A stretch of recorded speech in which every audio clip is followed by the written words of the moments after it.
Mobile internet ke Athingba mari leinaba department ga khanaduna akaiba leiroidaba oiragadi Athingba Komthoknaba Hotnagani Haina Chief Minister N.Biren Fongdokhre wafam asi Meri Mati Mera Desh ke saruk ama oina New Delhi da chatkadaba Amrit Kalas Yatra gi team ama lamthabagi pangthokiba thoramda Chief Minister N.Biren Fongdokhibani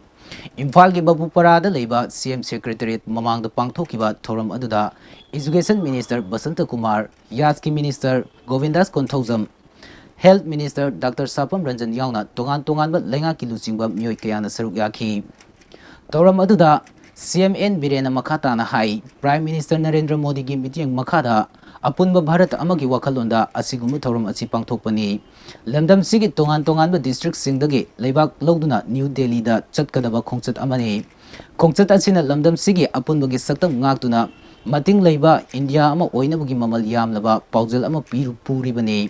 Miyoi tara manga team asi asoi angam yauduna mafam aduda thungluba oirasanu haukiba me tang ahumdagi lamdam sida thokliba irang na maram oiraga internet thingjin khiba asina miyamda kudong sadaba kaya thokalle haiba lengak su khangi hiram asiga mari leinaba department ki miyoi singa punna khanaduna thoidokna akaiba leiroidaba oiragadi athubada internet hangdoknaba hotnagani hainasu Chief Minister N.Biren Fongdokhi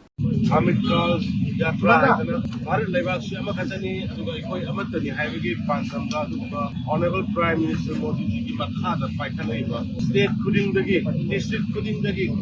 leibak mati lauraga apunba bharatki saktam sakadam bidam ka dugma apunba mafam amada hamnanabagi mati mera desh aigi leibak se aigi